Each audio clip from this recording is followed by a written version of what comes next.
Hi, I'm Old Sneelock. Welcome to another episode of Old Sneelock's Workshop. A few days ago,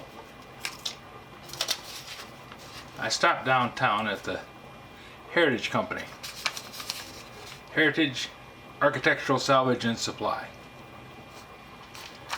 I was just looking around because I like the store. They have lots of neat tools, lots of great ideas, lots of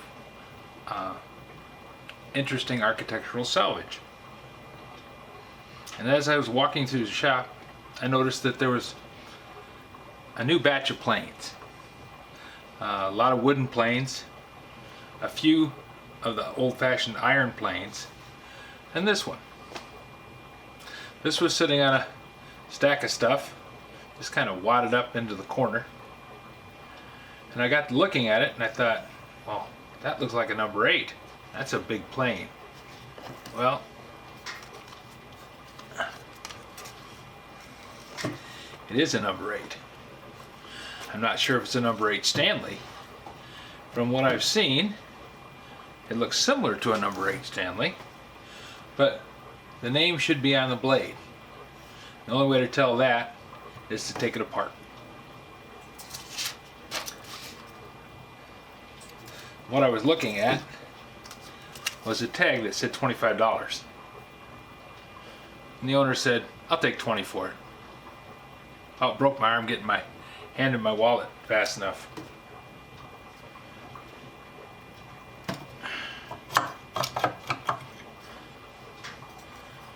Pack full of sawdust.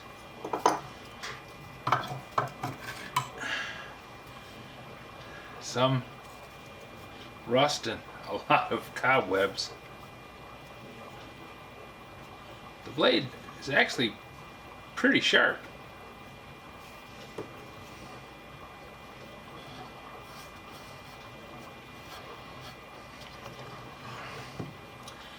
This wooden guide on the corner, on the side here, is a fence that was more than likely put on by a previous owner with the intent of guiding the plane with this thing acting as a fence. It's a pretty common method of cutting a straight edge.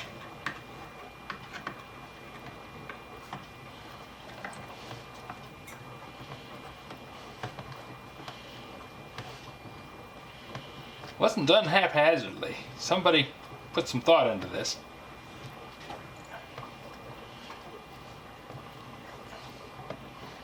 But the screws have sit around for a while. And they're pretty darn rusty. I'm gonna get the oil can.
Quite a bit of sawdust inside there. Hasn't been apart for a long time. I'm gonna put a little oil on these threads.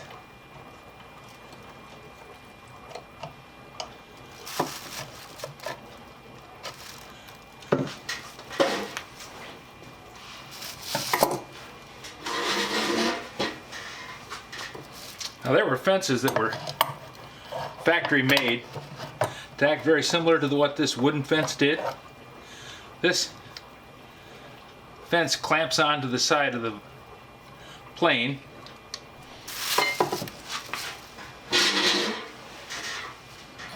This wooden fence is designed to clamp onto the side of the plane.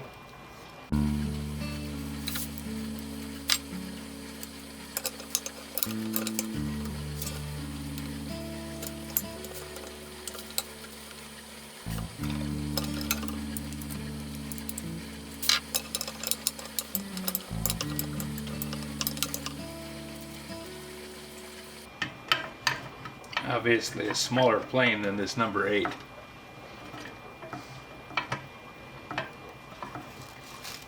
It'll clamp on, and then you could fix this guide, this fence, in place by tightening up this screw.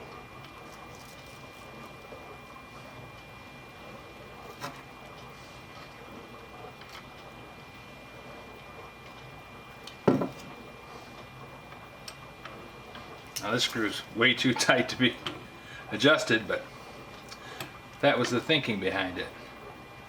As you brought this down, snug this bolt up,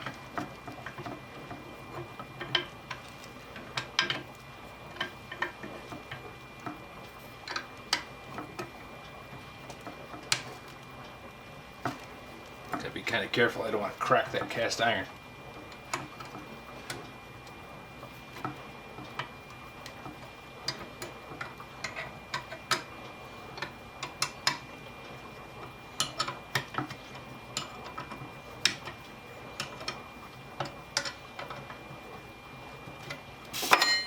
Then you could set this 90 degrees to the sole, or any angle that you wanted to, and use this fence to guide the plane. Now, not everybody spent the time and money to get one of these, because they were expensive. This probably cost as much as the plane did, when they could just as easily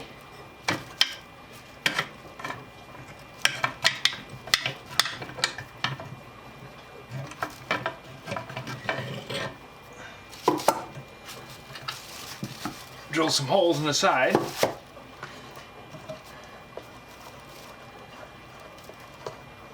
and lock the fence down with some thumb screws.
Just a little surface rust on there. Hopefully That'll come off with a little bit of polishing.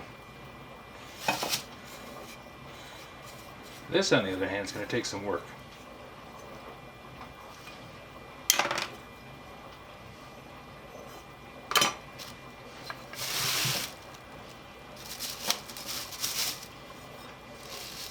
I want to see if this has Stanley written on it.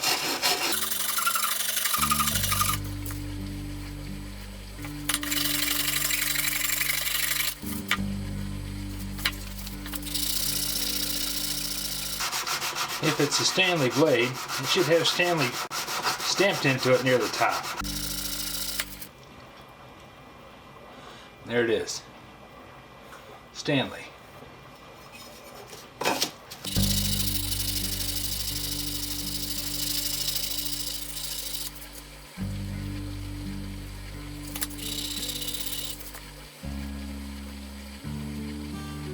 It says patent April 1892.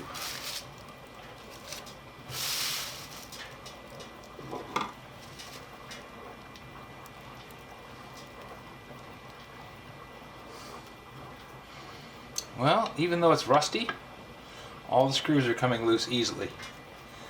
And that's a really good thing. Quite often these screws are rusted in place to the point where you can't remove them.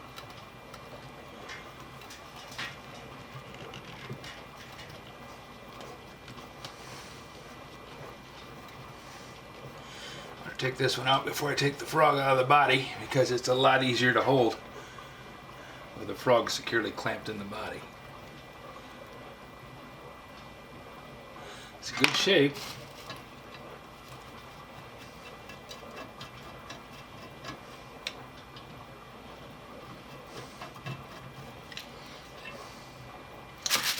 Part of the reason I videotape these disassemblies is so I'll know exactly how it goes back together again.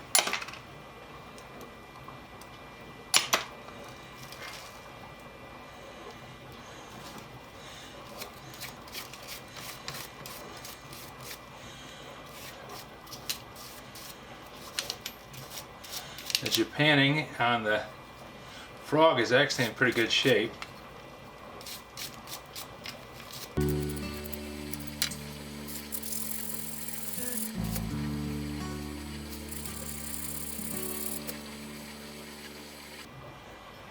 on the lateral control lever,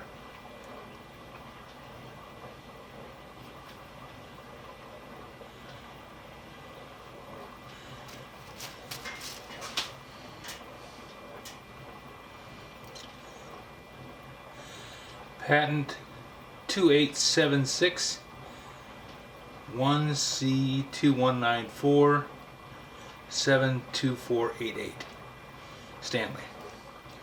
Definitely a Stanley number 8.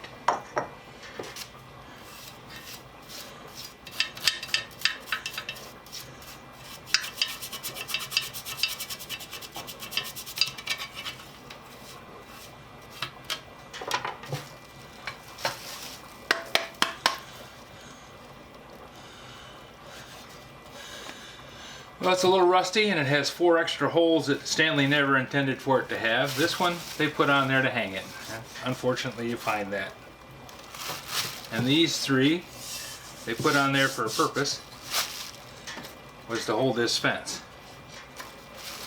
Leaving that fence on there caused it to retain a little water here, especially since this is oak, and oak is acidic. It tends to make it corrode a bit more.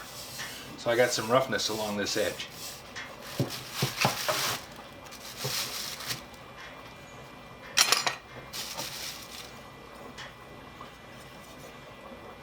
Blade's got a lot of life left in it. Quite often I find them with the blade worn clear down to there. But you can see that there's still quite a bit of blade left.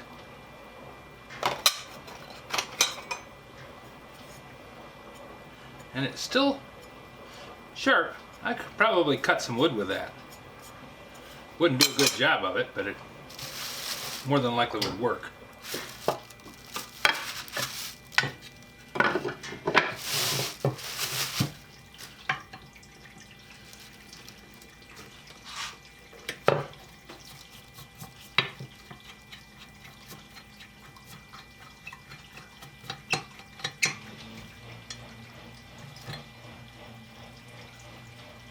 Knob's in good shape, no cracks, splits, or chips.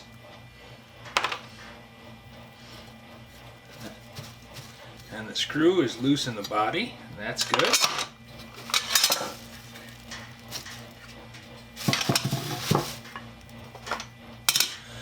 This came out of a collection in Comstock, Michigan.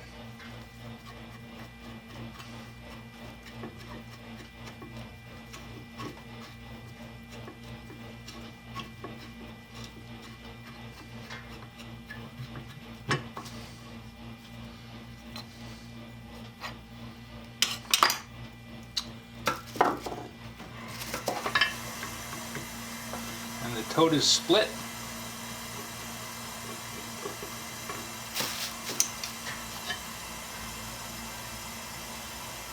But they didn't do a whole lot more to it once it's split. So I got a good chance of being able to glue that back together again in reasonable fashion. Still got the horn on it. It's not been dropped. The lateral lever isn't bent.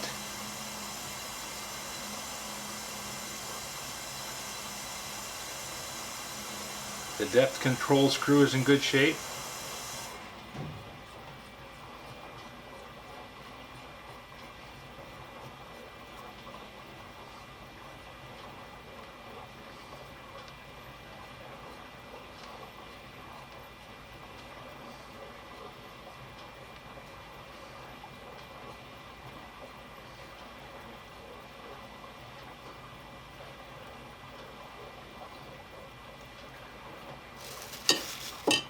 That should clean up nicely. So this gets glued. The rest of it gets cleaned up. I don't think I'm going to strip this. There's enough Japanning left on this thing that I think just cleaning it up and waxing it's probably going to get us where I want to be with it.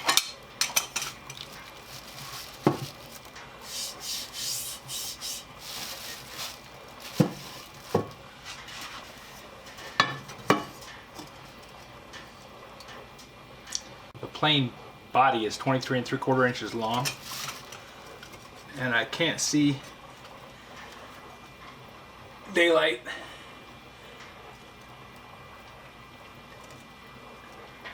I can't see daylight under the edge of the square except for a little bit back here in the back. And I'm riding on the rust right there. Probably if I clean that up, polish this body up, it's going to be reasonably flat.